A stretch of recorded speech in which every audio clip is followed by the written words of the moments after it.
నమో తస్స భగవతో అర్హతో సమ్మా సంబుద్ధస్స. మూడవ రోజు ఉదయం ప్రవచనం. సబ్బదానం దమ్మదానం జినాతి, సబ్బరసం దమ్మరసో జినాతి, సబ్బరతిం దమ్మరతిం జినాతి, తన్హక్కయో సబ్బ దుఃఖం జినాతి. సబ్బదానం దమ్మదానం జినాతి అంటే దమ్మదానం అంటే ధర్మాన్ని దానం చేసేది, అన్ని దానాలను జయిస్తుంది, అన్ని దానాల్లో శ్రేష్టమైంది. ధర్మరుచి అన్ని రుచులను జయిస్తుంది అంటే ఈ ధర్మరుచి ధర్మాన్ని అనుభవంలోకి తెచ్చుకోవడం అన్నది అన్నిటికన్నా శ్రేష్టమైంది. ధర్మం వల్ల కలిగే ఆనందం అన్ని ఆనందాలను జయిస్తుంది. తృష్ణను క్షయం చేయడం, అంతం చేయడం, అన్ని దుఃఖాలను జయిస్తుంది. భగవానుడు ఒకసారి జేతవనంలో శ్రావస్తిలో ఉన్నప్పుడు ఈ ప్రవచనాన్ని 33 దేవతల రాజ్యాలకు సక్రుడైన మహారాజైన సక్రుడు అంటే ఇంద్రుడు, దేవతల రాజు అక్కడికి వచ్చి ఉంటాడు. ఆ దేవతల సభ ఒకటి జరిగింది. ఆ సభలో 4 ప్రశ్నలు చర్చించబడ్డాయి. మొదటిది, దానాలలో అన్ని దానాల కన్నా శ్రేష్టమైన దానం ఏది?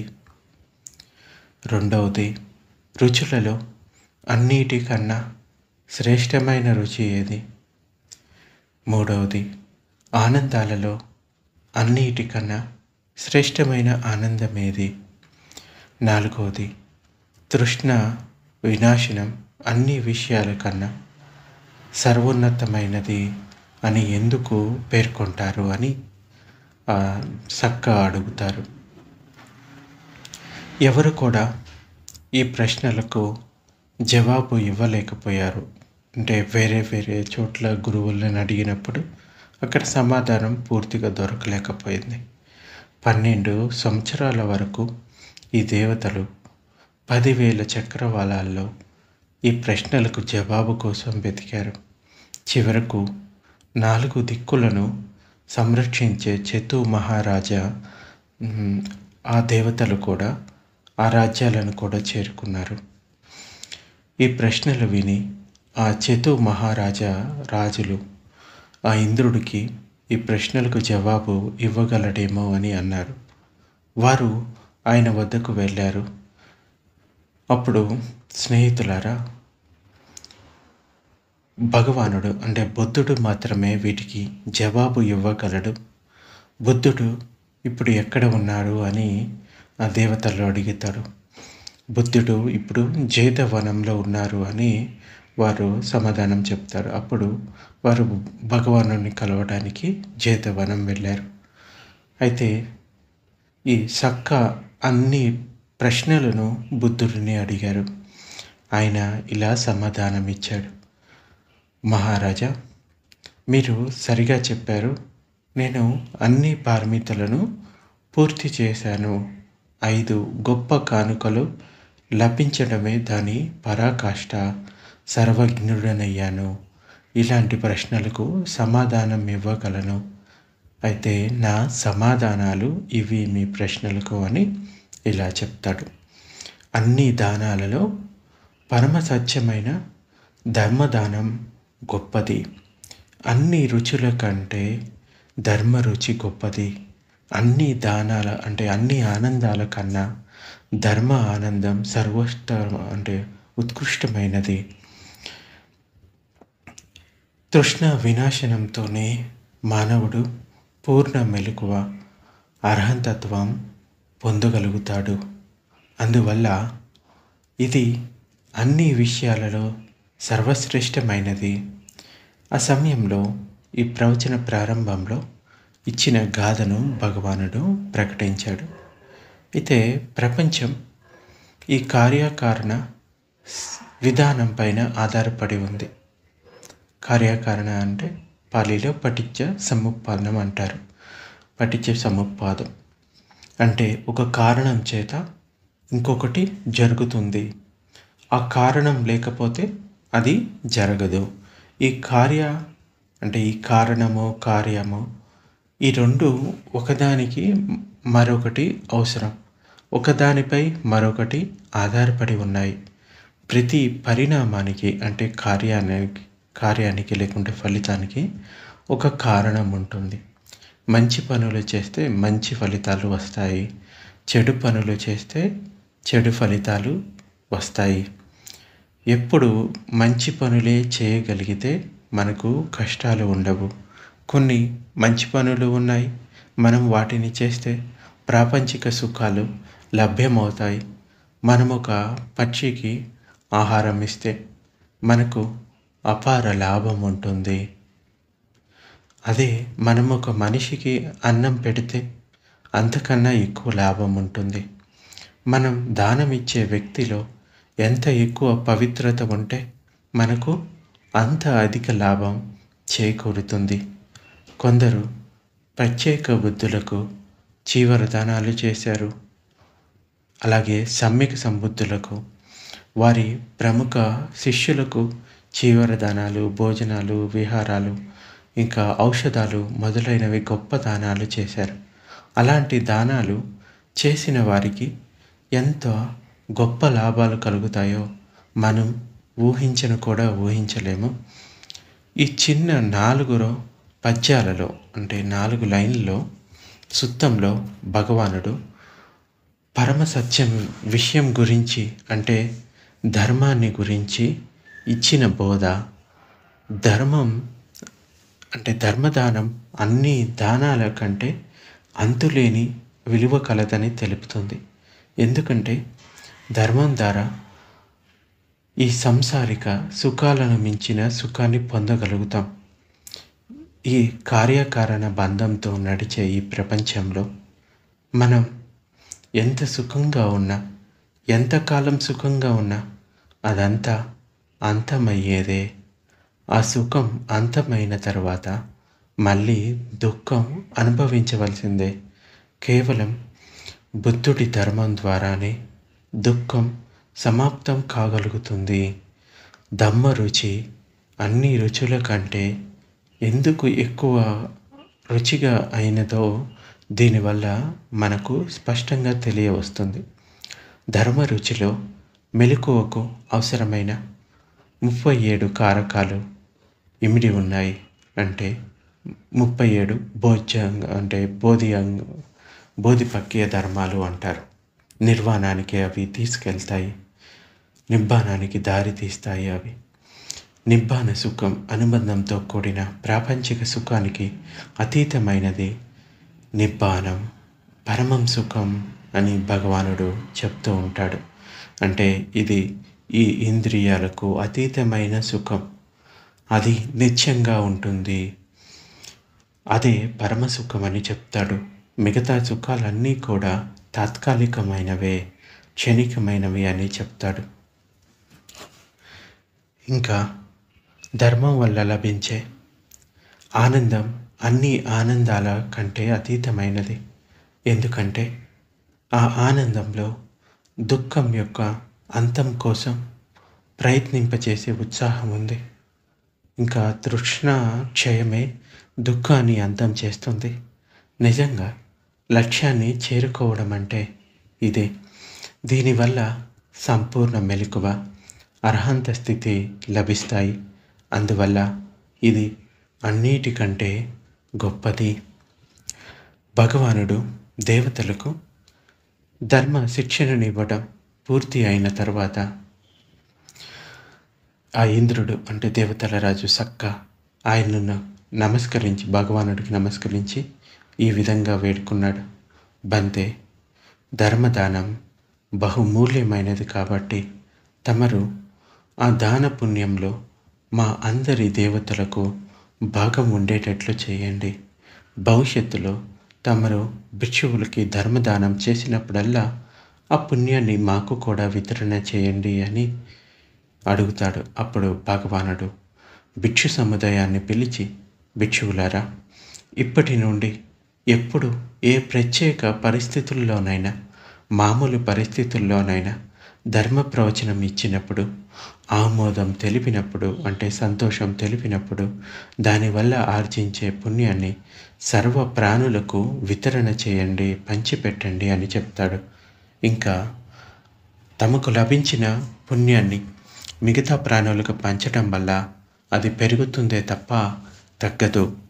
అంటే ఒక దీపంతో ఇంకొక దీపాన్ని వెలిగిస్తే ఆ వెలుగు ఏమీ తగ్గిపోదు. మొదటి దీపం యొక్క వెలుగు అది ఇంకొక దీపానికి వెలుగునిస్తుంది. అదేవిధంగా తాము సంపాదించిన పుణ్యాన్ని ఈ వితరణ ద్వారా మిగతా వారితో పంచుకోవడం వల్ల ఆ పుణ్యం పెరుగుతుందే తప్ప తగ్గదు. ఇందువల్లనే ప్రవచనం విన్న తర్వాత లేక ధ్యానం చేసిన తర్వాత ఆ సంపాదించిన పుణ్యాన్ని అందరికీ పంచుతాం. ఎందుకంటే ధ్యాన సాధన కూడా ధర్మ సాధనే. అది మహాపుణ్యానికి యోగ్యమైనది. మంచి పనులు చేసేటప్పుడు లేదా చెడ్డ పనులు చేసేటప్పుడు మన మనోవైఖరి ఎంత ముఖ్యమో ఇంతకు ముందే మనం నొక్కి చెప్పాం. కొన్ని రకాల జీవుల్లో మంచి పనులు చేయడం చాలా కష్టం, కానీ ఇతరులు చేసే మంచి పనుల పట్ల సంతోషించగల స్వభావం ఉండడం సులభం. ముదిత కలిగి ఉండడం సులభం. ఇది మానసిక కార్యం గనుక ఎంతో శక్తివంతమైంది. దీనిని నోటి మాట ద్వారా బలోపేతం చేయవచ్చు. అందువల్లనే ఆచార్యులు పుణ్య వితరణ చేస్తున్నప్పుడు శిష్యులు ఇలా చెప్తారు: సాధు సాధు సాధు.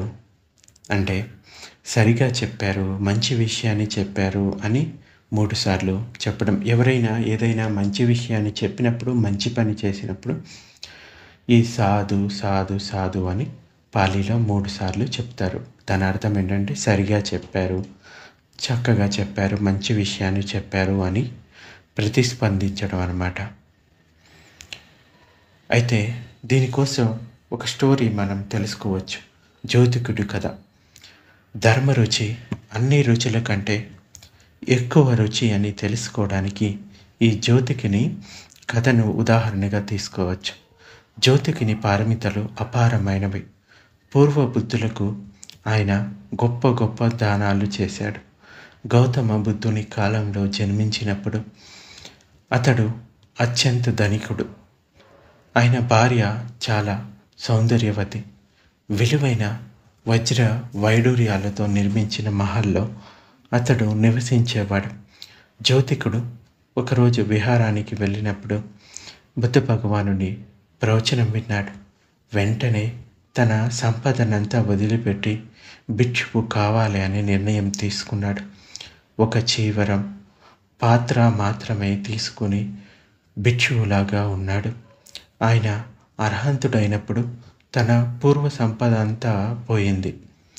కొందరు భిక్షువులు ఆయన్ను, మీ సంపద ఇంకా భార్య లేని లోటు మీకు ఏమైనా ఉందా అని ప్రశ్న వేశారు. అంటే భిక్షువుగా మారినప్పుడు. లేదు అని ఆయన చెప్పినప్పుడు ఆ భిక్షువులు బుద్ధుని వద్దకు వెళ్ళి ఆయనతో ఇలా అంటారు: పంతే, ఈ భిక్షువు అబద్ధం చెప్తున్నాడు అని అన్నారు. తన పూర్వ జీవనపు లోటును జ్యోతికుడు అనుభవించడం లేదనే విషయం వారు ఆలోచనను కూడా నమ్మలేకపోయారు. కానీ వారికి భగవానుడు ఇలా చెప్పాడు: భిక్షువులారా, నా ఈ కుమారునికి ప్రాపంచిక విషయాల్లో ఏ విధమైన ఆకాంక్ష లేదు అని. ఈ కథ వల్ల ధర్మరుచి, ధర్మ ఆనందం శ్రేష్టమైనది, సర్వశ్రేష్టమైనది, ఉత్కృష్టమైనది, ఉత్కృష్టమైనది అని గ్రహించవచ్చు. అంటే మిగతా ఈ ధనంలోనో ఇంద్రియ సుఖాల్లోనో దొరికే సుఖాల కన్నా ఈ ప్రపంచ జీవితంలో అలాగే ధర్మాన్ని ఆచరించడంలో ఉన్న ఆనందం శ్రేష్టమైనది. 5 నివారణలు అంటే 5 అడ్డంకులు. ఈ సర్వోత్తమం సర్వ ఉత్కృష్టమైన వస్తువును లభింపచేసుకోవడం సులభం కాదు. సాధన చేస్తున్నప్పుడు మనసుకు శిక్షణ ఇవ్వడం ఎంతో కష్టమైనదో మీరు తెలుసుకుంటారనడంలో సందేహం లేదు. ఈ సాధన చేయడం మొదలుపెట్టినప్పుడు ఎన్నో కష్టాలు వస్తూ ఉంటాయి. కానీ ప్రత్యేకంగా 5 కష్టాలు ఉంటాయి. 5 నివారణలు అంటే అడ్డంకులు అనే శీర్షికలు అంతర్భాగమై ఉన్నాయి. మనసు యొక్క స్పష్టతకు తెరల అడ్డుపదే మనోధర్మాలను నివారణలు, ఆటంకాలు, అడ్డంకులు అని పేర్కొంటారు. 5 అడ్డంకులు ఉంటాయి. అవి ఏంటంటే, మొదటిది కామఛందం అంటే ఇంద్రియ సుఖాలను పొందాలనే కోరిక. మనసు ఎప్పుడు కామాల వైపుకు వెళ్తూ ఉంటుంది. రెండవది వ్యాపాదం అంటే ద్వేష చింతన, దుర్భావనలు కలిగి ఉండటం.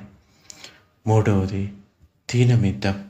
తీన అంటే మత్తు, మిద్దం అంటే బద్ధకం, శారీరకంగా మానసికంగా బద్ధకంగా ఉండటం. నాలుగవది ఉద్దుచ్చ కుక్కుచ్చ అంటే ఉద్దుచ్చ అంటే ఉద్వేగం, కుక్కుచ్చ అంటే శోకం.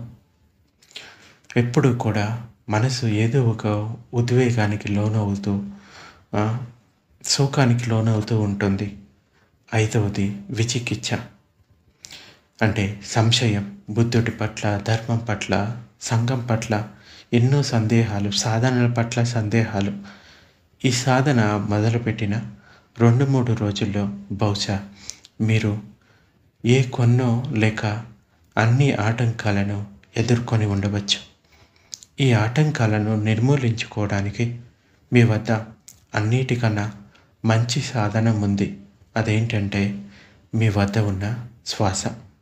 శ్వాసను స్పృశిస్తున్న అంటే తగులుతూ ఉన్న ముక్కు కింది బిందువు వద్ద మీ మనసుని దృఢంగా బంధించి పెట్టవచ్చు. ఈ ఆటంకాలు ఉన్నాయని తెలిసినప్పుడు ఉద్దేశపూర్వకంగా మీరు కొన్ని దీర్ఘమైన శ్వాసలు తీసుకోవచ్చు. కొన్నిసార్లు కొంతమంది సాధకులకు ఇలా సందేహం వస్తూ ఉంటుంది. ఏంటంటే, అసలు శ్వాసనే ఎందుకు గమనించాలి, మిగతావి ఎందుకు చేయకూడదు? మన మనస్సుని ఏకాగ్రం చేయడానికి, సమాధిని పొందడానికి ఈ శ్వాసను గమనిస్తూ ఉంటాం. శ్వాసనే కాకుండా ఏదో ఒక మంత్రాన్నో ఏదో ఒక జపాన్ని చేయడం వల్ల కూడా మనస్సు ఏకాగ్రం అవుతుంది. ఏదో వ్యక్తిని తలుచుకోవడం, అతని పేరుని జపంలాగా పఠించడం వల్ల కూడా మనసు ఏకాగ్రం అవుతుంది. కానీ మీరు ఎప్పుడైనా మనసుని ఏకాగ్రం చేయాలంటే ప్రతిసారి కూడా ఆ నామమో లేకపోతే ఆ జపమో చేయవలసి ఉంటుంది. ప్రతిసారి అది ఒక అడ్డంకి కింద మారుతుంది. అలా కాకుండా మనం ఈ సహజంగా ఏదైతే స్వాభావికంగా ఉందో ఆ శ్వాసను, ఈ శ్వాస మీరు అనుకుంటే రాలేదు, మీరు అనుకుంటే ఆగిపోదు. అది సహజంగా మనం పుట్టినప్పటి నుంచి చనిపోయేంత వరకు ఉంటూనే ఉంటుంది. అంటే మనకు ఇది సత్యం. మనం సత్యాన్ని ఆధారంగా చేసుకొని ఈ సాధనను చేస్తూ ఉంటాము. అందుచేత ఈ సహజమైన స్వాభావికమైన శ్వాసను గమనించమని చెప్తూ ఉంటాము. మిగతా ఏ మంత్రాన్నో లేకపోతే ఏ దేవుడినో లేకపోతే ఏ వ్యక్తినో తలుచుకుంటూ కూడా మనసును ఏకాగ్రం చేయొచ్చు. కానీ అది మనం సాధన చేసేటప్పుడు ప్రతిసారి ఒక అడ్డంకి కింద మారిపోతూ ఉంటుంది. ప్రతిసారి ఆ నామాన్నో ఆ జపాన్నో చేస్తేనే మీ మనసు ఏకాగ్రం అవుతుంది. అది సరైన ఏకాగ్రత కాదు. ఉదాహరణకి ఏకాగ్రత 2 రకాలుగా ఉంటుంది. మామూలు ఏకాగ్రత, ఇంకా కుశల చిత్త ఏకాగ్రత. మామూలు ఏకాగ్రత ఏంటంటే, ఒక కొంగ చెరువులో చేపను పట్టడానికి కూడా చాలా ఏకాగ్రతతోటి, ఓపికతోటి ఉంటూ ఉంటుంది. ఎందుకంటే ఆ చేపను పట్టుకోవాలని అది ఏకాగ్రంతో ఉంటుంది. అలాగే ఒక పిల్లవాడు ఏదో ఒక ఆట ఆడటం కోసం దాని పట్ల ఎంతో ఏకాగ్రతను చూపిస్తాడు. అది సరైన ఏకాగ్రత కాదు. మన చిత్తాన్ని నిర్మలం చేసుకోవడానికి చేసే ఏకాగ్రత సరైన ఏకాగ్రత. అంటే కుశల చిత్త ఏకాగ్రత అంటారు. మన మనసుని నిర్మలం చేసుకోవడానికి చేసే ఏకాగ్రత. మన లోపల ఉన్న రాగము, ద్వేషము, మోహము, లోపము అది పోగొట్టుకోవడానికి ఏదైతే ఈ చిత్తాన్ని నిర్మూలం చేసుకోవడానికి ఉపయోగపడుతుందో అది కుశల చిత్త ఏకాగ్రత అని చెప్పవచ్చు. మనకి ఈ సహజమైన శ్వాస దానికి సహాయం చేస్తుంది. ఇంకా సమాధిని పొందడానికి మనం శ్వాసనే గమనించాలి అని లేదు. మనకి విశుద్ధి మార్గంలో 40 రకాల కర్మస్థానాల గురించి చెప్పి ఉన్నారు. వాటిల్లో దేన్నైనా ఆధారంగా చేసుకొని మనం ఏకాగ్రతని పొందవచ్చు. అంచేత ఈ శ్వాసను గమనిస్తేనే పొందుతామనేది కాదు, మిగతా విషయాల ద్వారా కూడా పొందవచ్చు. ఒకవేళ ఎవరికైనా కావాలి అనుకుంటే ఆ విషయాలు విశుద్ధి మార్గంలో 40 రకాల కర్మస్థానాల గురించి ఇవ్వడం జరిగింది. మీరు వాటిని విని లేకపోతే చదివి తెలుసుకోవచ్చు.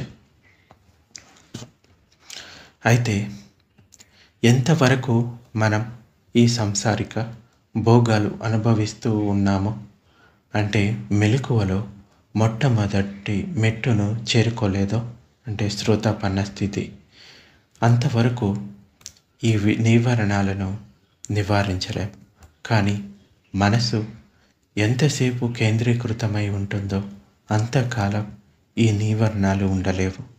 మనసు ఎంతో వేగంగా ఆలోచిస్తూ ఉండటం వల్ల ఒకే సమయంలో 2 ఆలోచనలు చేస్తున్నామని అనుకుంటూ ఉంటారు. కానీ వాస్తవంలో ప్రతి సమయంలో ఒక్క ఆలోచన మాత్రమే చేస్తూ ఉంటాము. ప్రతి ఆలోచన ఒంటరిగానే ఉంటుంది. కాబట్టి నివారణ వచ్చిన తరువాతనే నివారణ ఉంది అని తెలుసుకోగలుగుతాం. కొందరు ఇలా నిరాశపడుతూ ఉంటారు. నా లోపల ఈ నివారణ ఉంది, కోపం వచ్చింది, ద్వేషం వస్తుంది, నా లోపల ఈ ద్వేషం ఎందుకు వస్తుంది, నేను సాధన చేస్తూ ఉన్నాను, ఇది రాకుండా ఉంటే బాగుంటుంది, లేకపోతే ఇది ఉండకుండా ఉంటే బాగుంటుంది అని అభిప్రాయపడుతూ ఉంటారు, నిరాశ చెందుతూ ఉంటారు. కానీ నిజంగా ఈ దారిలో నడవటం అంటే నిరాశ చెందటం కాదు, ఉన్న విషయాన్ని స్పష్టంగా అర్థం చేసుకొని ముందుకు వెళ్ళటం. ఎప్పుడైనా ఈ నివారణలు మనకి వచ్చి ఉంటే, ఓ ఇప్పుడు ఈ నివారణం నా మనసులో ఉంది, నేను మళ్ళీ నా మనసుని శ్వాసపైకి తీసుకొని వెళ్తాను, లేకపోతే ఏదైనా ఈ సమాధిని గ్రహించడానికి ఉపయోగపడే అభ్యాసం మీదకి వెళ్తాను అని మళ్ళీ మనసుని ఏకాగ్రత చేయడానికి ప్రయత్నించాలి. అయితే ఈ విషయం మనకు ఎంతో ఉపయోగకారిగా అవుతుంది. నివారణ ఉంది అని తెలిసిన వెంటనే మనసుని ఆ నివారణ నుండి లాక్కొని వచ్చి మళ్ళీ ఆలంబనం పైన కేంద్రీకరించగలుగుతాం. మనసుని కేంద్రీకరించలేకపోతున్నామని నిరాశ, నిస్పృహలకు గురి కాకుండా ఆ నివారణ మనసులో ఉందని తెలుసుకున్నామని ఆనందపడాలి. నివారణలను ఈ విధంగా తాత్కాలికంగా నిర్మూలించగలుగుతాం. అంతిమ నిర్మూలనం సంపూర్ణ జాగృతి లభించిన తర్వాతనే జరుగుతుంది. జాగృతిలోనే మొదటి చరణం నుండే నివారణల నిర్మూలనం అనేది ప్రారంభమవుతుంది. అంటే శ్రోతాపన్న అయిన తర్వాత సందేహాల అవశేషాలు ఏమీ ఉండవు. శ్రోతాపన్నుడికి పరమసత్యం యొక్క అనుభూతి కొద్ది కాలం మాత్రమే లభించిన ఆ మెలకువను చేరుకునే విషయంలో ఎలాంటి సందేహమో ఉండలేదు. మెలకువలో 3వ స్థాయి అయిన అనాగామి స్థితికి చేరినప్పుడు ఈ కామానికి సంబంధించిన ఇంకా ఈ ద్వేషానికి సంబంధించిన విషయాలు అన్నీ నశిస్తాయి. అర్హంతత్వం పొందిన తరువాత సోమరితనము, మత్తు, వ్యాకులత, దుఃఖం సమసిపోతాయి. ఈ కామఛందం ఇంద్రియ సుఖాలు లేకపోతే కామ కోరికలు వివిధ రంగులు కలిపిన నీళ్లు లాంటివి. ఇంకో విధంగా చెప్పాలి అంటే మనకు ఏది అందంగా అనిపిస్తుందో దాని పట్ల ఆకర్షితులవుతాం, మోజు పడతా ఉంటాం. ఇంకా ఈ దుర్భావన, ద్వేషం లేకపోతే వ్యాపారం ఇవి మరుగుతున్న నీళ్ళు లాంటివి. ఎప్పుడైతే మనం వ్యతిరేకత లేకపోతే మన లోపల ఈ ద్వేషంతో నిండి ఉంటామో అప్పుడు మనలో వేడి పుడుతుంది, ఉత్తేజితులమవుతాము, ఉద్రేకంతో ఊగిపోతాము. ఇక మత్తు, ఇక ఈ సోమరితనం, తీనమిద్ద ఇవి ఏ పని చేయడం ఇష్టముండని అనుభూతులు, పాచితో కప్పబడిన నీళ్లు లాంటివి. ఇంకా వ్యాకులత మరియు శోకము అంటే ఉద్దుచ్చ కుక్కుచ్చ ఈ అనుభూతులు అతి వేగంగా వీచే గాలితో కుదుపబడి ఉవ్వెత్తిన పైకి లేస్తూ కిందికి పడుతూ ఉన్న నీటిలోని కెరటాల్లాంటివి. ఇది ఇక్కడ శోకము అంటే అర్థం చెడ్డ కర్మలు చేశామనో లేక మంచి పనులు చేయలేకపోయామనో అసంతోషంతో పశ్చాత్తాపం చెందే అనుభూతి. పశ్చాత్తాపం చెందే మనసుకి శాంతి ఉండదు. ఇక ఆఖరి నివారణమైన విచికిత్స అంటే సందేహం. ఇది బురద నీళ్ళ లాంటిది. అంటే దేనిపై కూడా స్పష్టత ఉండదు. ఏది మంచో ఏది చెడో నిర్ణయించుకోలేం. ఇలా చేద్దామా లేక అలా చేద్దామా అనే డైలమాలో పడిపోతూ ఉంటాం. ఏది తేల్చుకోలేమో. మనకు బుద్ధుని పైన, ఆచార్యుని పైన, ఇంకా ఈ ధర్మం పైన, బోధనలను సజీవంగా ఉంచిన సంఘం పైన, అన్నిటిపైన సందేహమే. ఈ కార్యకారణ విధానం పైన కూడా సందేహమే. ఇంకా సందేహం గల మనసు దుఃఖం పాలవుతుంది. అయితే ఈ నివారణలను ఎలా నిర్మూలించుకోగలుగుతాం? ఈ విషయంలో మనకి ఈ పాలి గ్రంథాల్లో ఏమని చెప్తాయంటే, భిక్షువు తన మనసులో కామ వికారం ఉన్నప్పుడు కామ వికారం ఉందని తెలుసుకుంటూ ఉంటాడు. కామ వాసన లేనప్పుడు నా మనసులో కామ వాసన లేదు అని తెలుసుకుంటూ ఉంటాడు. అంటే ఎరుకతోటి ఉండటం. తన మనసులో సంచితమైన ఉన్న కామ వికారం ఇకపైన ఎలా పైకి వచ్చేది అని అతడు అనుభూతి ద్వారా తెలుసుకుంటూ ఉంటాడు. తన మనసులో ఇప్పుడు తలెత్తిన కామ వికారం ఏ విధంగా నిర్మూలించబడేది అని ఆ భిక్షువు అనుభూతి ద్వారా తెలుసుకుంటూ ఉంటాడు.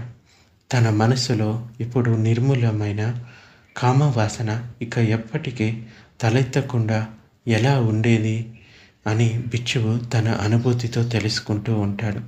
ఏం లేదండి, ఈ 5 నివారణలు మన మనసులో ఎప్పుడెప్పుడైతే వస్తూ ఉంటాయో వాటిని అవి ఉన్నట్లుగా ముందు యాక్సెప్ట్ చేయాలి. అలాగే ఆ సత్యాన్ని తెలుసుకొని, ఓ ఈ సత్యం నా లోపల ఉంది అని ఎరుకతోటి ఉండాలి. అది కొంతకాలానికి తొలగిపోతుంది.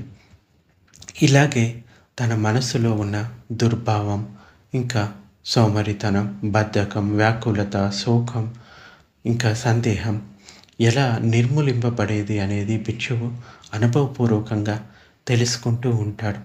ఆనాపాన సాధనతో వీటిని స్పష్టంగా చూడవచ్చు. మనం ఇక్కడ ముక్కు కింద ఉన్న బిందువు పైన లోనికి వచ్చే శ్వాసను, బయటికి వెళ్ళే శ్వాసను గమనిస్తూ ఉన్నాం. అకస్మాత్తుగా మన మనసు మరెక్కడికో పోతూ ఉంటుంది. ఇక్కడే నివారణ పుట్టుకను తెలుసుకోవాలి. ఇక్కడ మనకు ఆ ఆలోచనలో కానీ మనోభావాన్ని కానీ విశ్లేషించే పని లేదు. ఆ నివారణ మూలాన్ని తెలుసుకోవడానికి మన బాల్యంలోనికి కానీ లేకపోతే పూర్వజన్మలోనికి కానీ వెళ్ళాల్సిన అవసరం లేదు. అంటే మనం మన పూర్వజన్మలను తెలుసుకోగలిగితే మంచిదే, కానీ ప్రతిసారి వెళ్ళాల్సిన అవసరం లేదు. మనసును కేంద్రీకరించడానికి మనం ప్రయత్నిస్తున్న ఈ నివారణలను స్వతహాగా ఎలా తలెత్తుతూ ఉంటాయో తెలుసుకుంటే చాలు.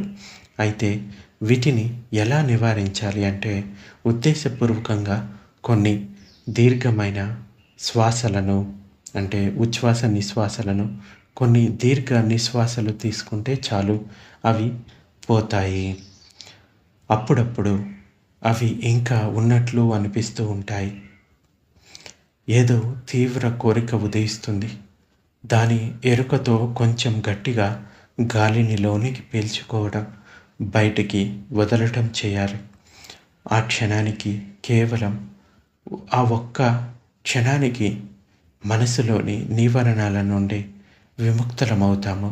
కానీ అది ప్రబలమైన నీవరణమైతే, శక్తివంతమైన నీవరణమైతే, దానిలాంటి మరో ఆలోచన లేక మొదటి మనోభావానికి పోలిన ఆలోచన దాని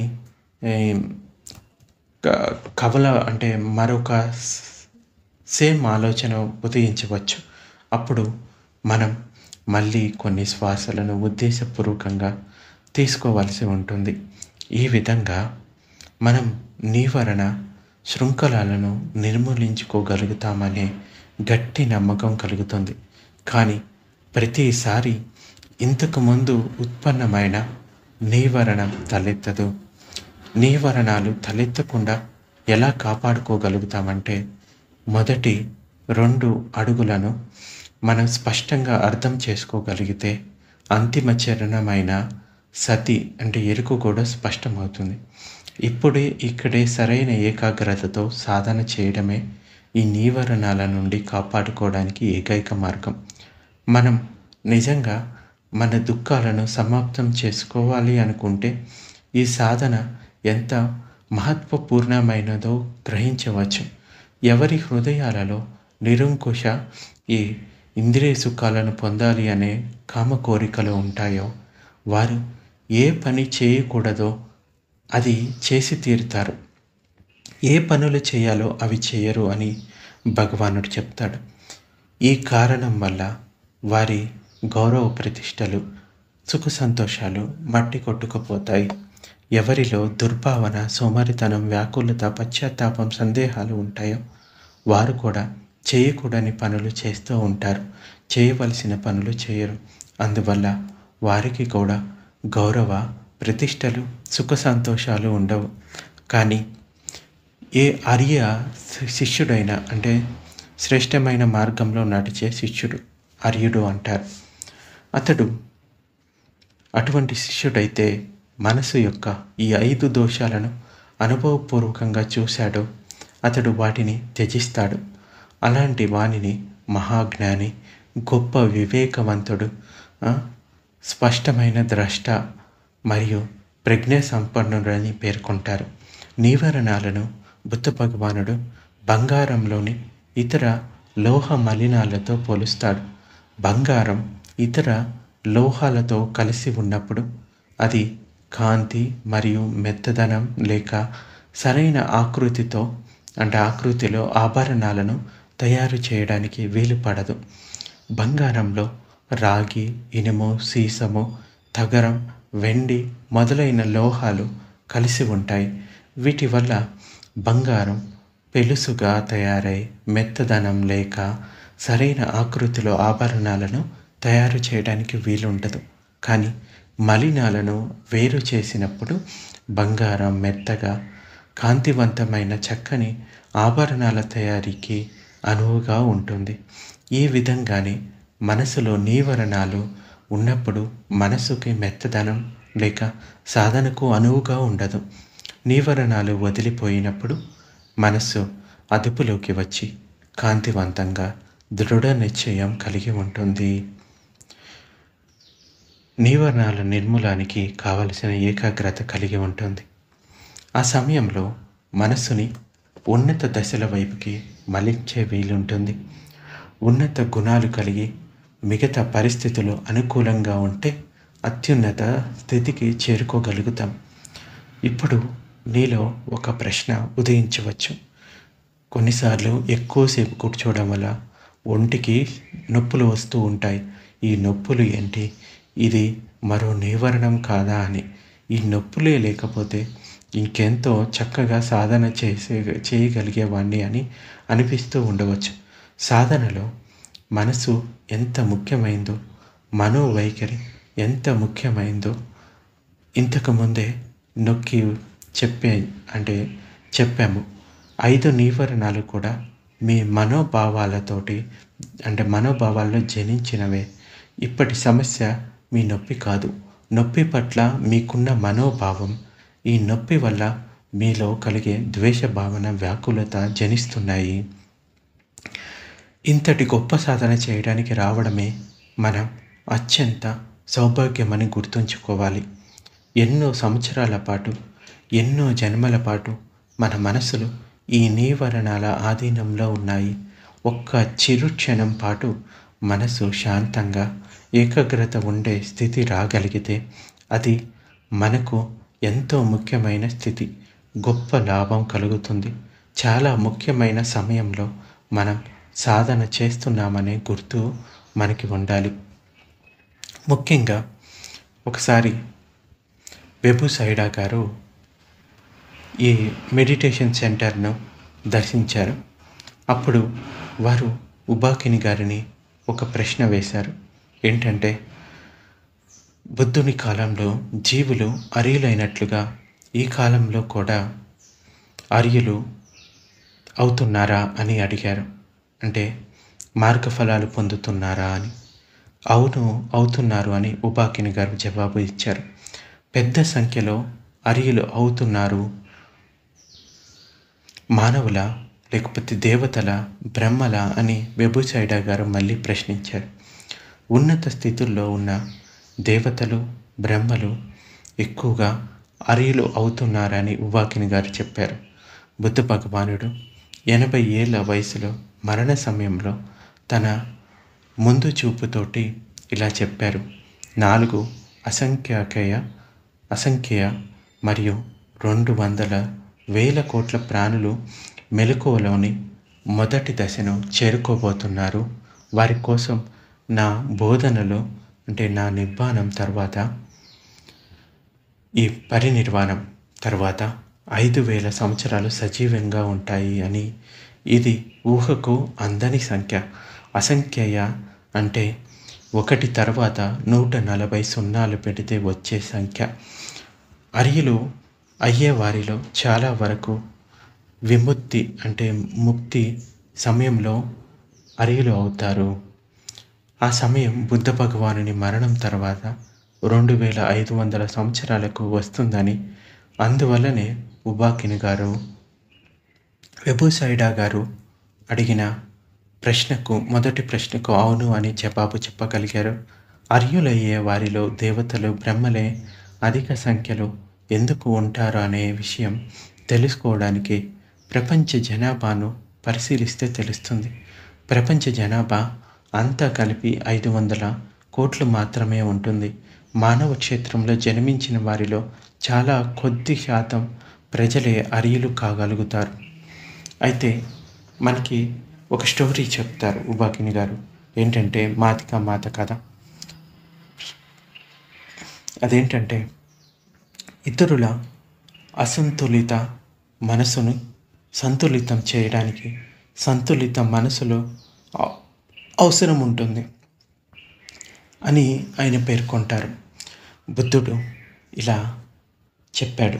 ఏంటంటే, బాణాలు తయారు చేసేవాడు తన బాణాలను ఏ వంపు లేకుండా తిన్నగా ఉండేటట్లు ఎలా తయారు చేస్తాడో, అలాగే తెలివైన వ్యక్తి తన చంచలం, స్థిరం లేని ఆలోచనలను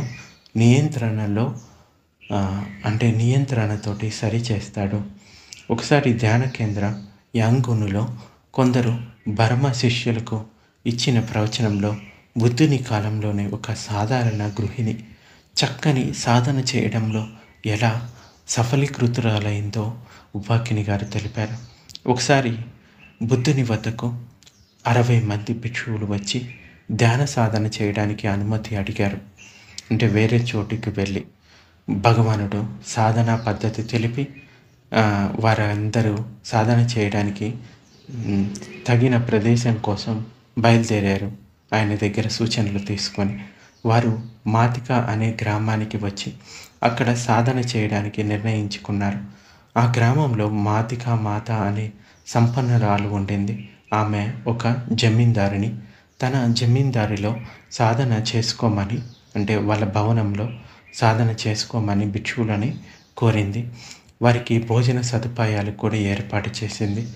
ఆ విధంగా భిక్షువులు ఆమె నిర్మించిన విహారంలో ఉండిపోయారు. సాధన సరిగా సాగటానికని ఏ ఇద్దరు భిక్షువులు ఒకే చోట ఒకే సమయంలో కూర్చోకూడదని వారిలో వారు ఒప్పందం చేసుకున్నారు. కొంతకాలం తర్వాత వారు ఏమి చేస్తున్నారని మాతికామాత ఆ భిక్షువులను అడిగింది. వారెందుకు ధ్యానం చేస్తున్నారని మాతికామాత అడిగింది. ధ్యానం మనసుని శాంతింపచేస్తుందని ఆ భిక్షువు సమాధానం చెప్పారు. తాను కూడా తనకు దొరికిన సమయంలో సాధన చేయవచ్చా అని ఆమె అడిగింది. ఓ చేయవచ్చా అని చెప్పి ధ్యానం ఎలా చేయాలో వారు ఆమెకు తెలిపారు.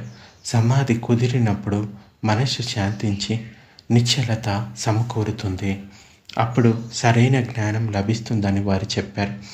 ఆమె తన ఇంటిలో తగిన ప్రదేశాన్ని ఎన్నుకొని పనులన్నీ పూర్తయిన తర్వాత రాత్రిపూట సాధన చేయడం మొదలుపెట్టింది.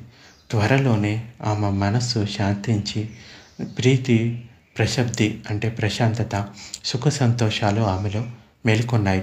సమాధి స్థితికి చేరుకుంది. ఆమె మెలకువను అంటే ఎరుకను, జాగరూకతను సాధన చేసినప్పుడు ఆమెలో విపశ్యన జ్ఞానం ఏ గురువు సహాయం లేకుండానే లభించింది. చివరకు ఆమె శ్రోతాపన్న అయ్యింది. నిబ్బానంలో ప్రవేశించే అంటే ప్రవాహం చేరుకుంది, అంటే శ్రోత చేరుకుంది. ఇక ఆ తర్వాత ఆమె అనాగామి స్థితికి చేరుకుంది. నిర్వాణపు దారిలోని 3 స్థితులు, వాటి ఫలాలు ఆమెకు ప్రాప్తించాయి.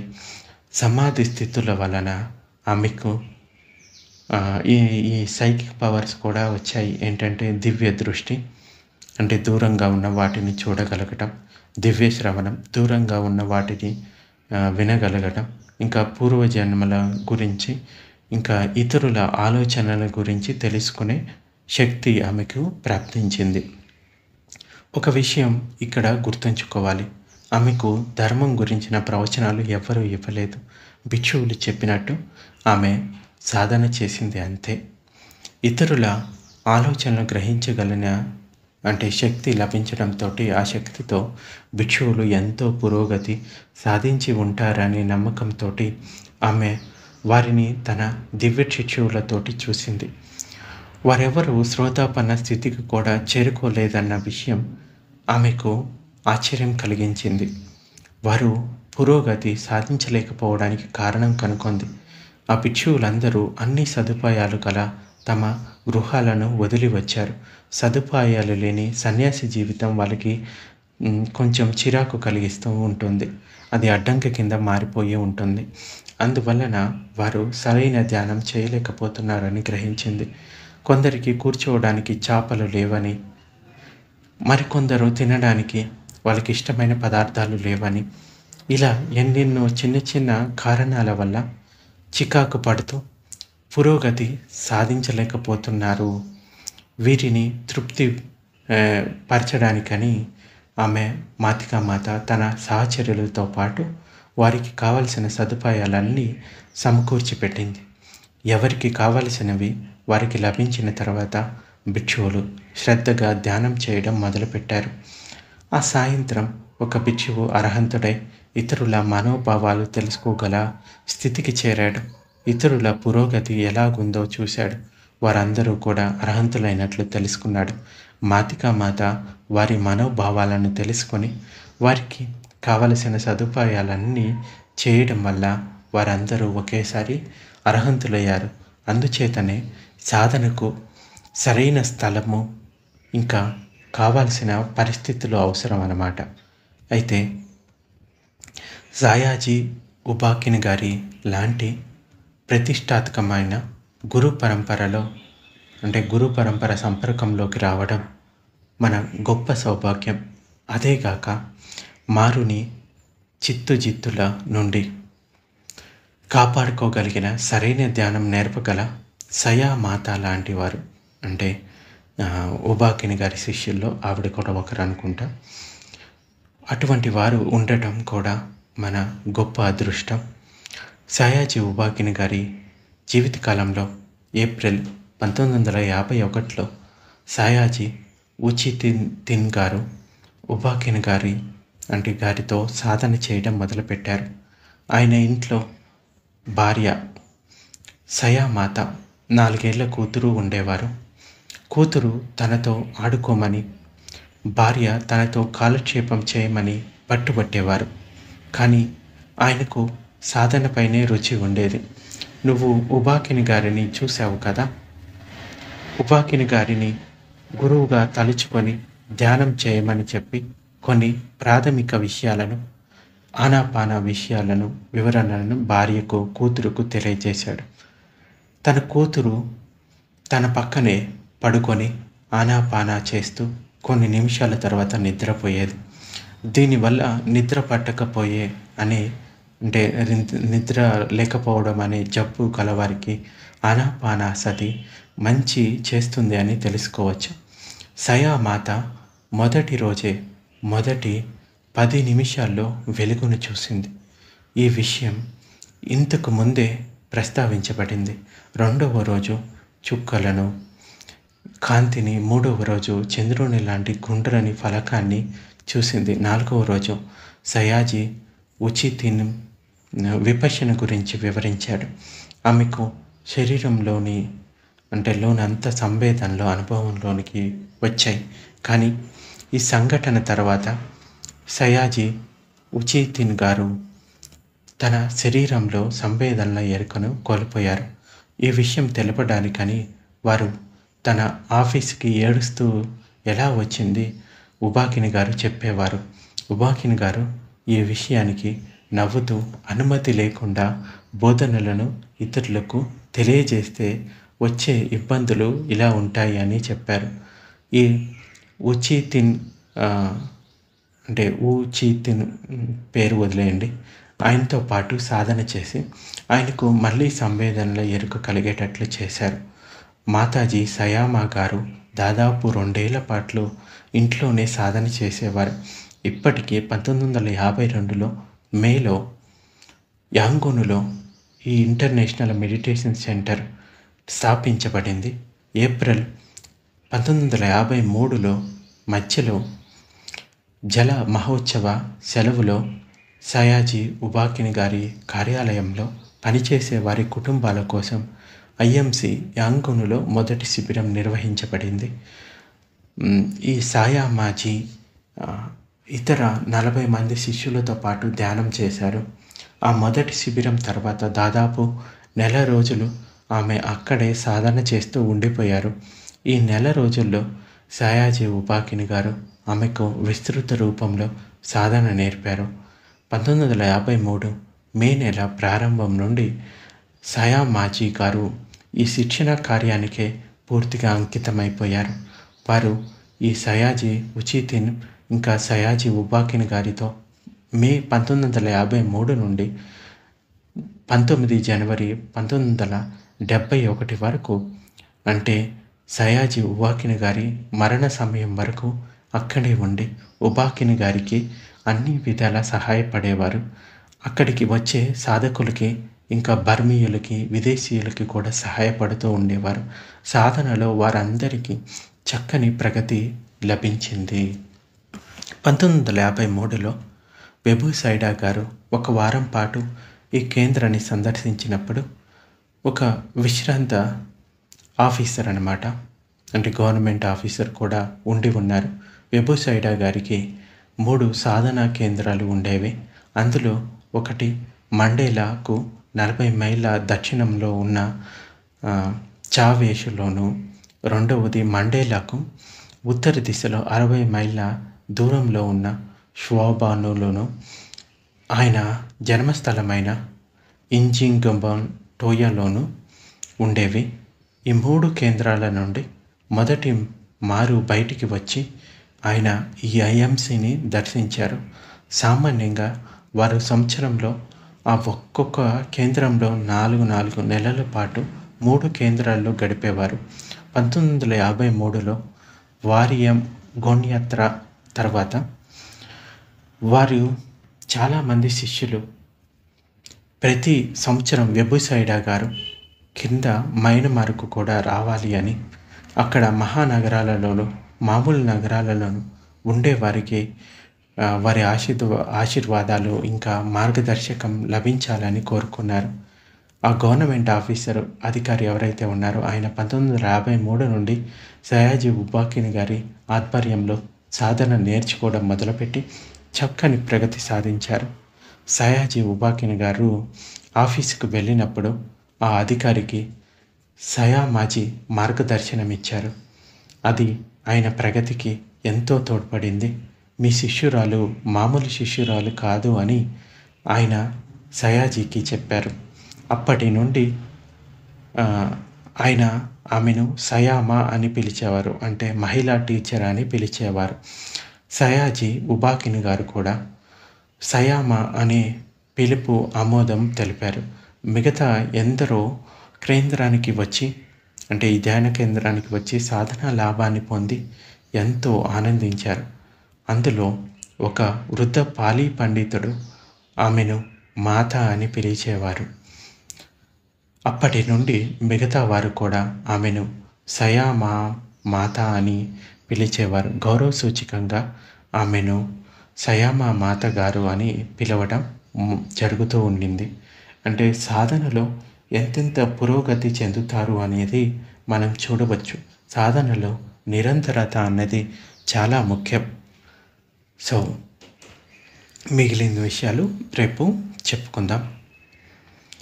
భవతు సర్వమంగళం, భవతు సర్వమంగళం, భవతు సర్వమంగళం. సాధు సాధు సాధు.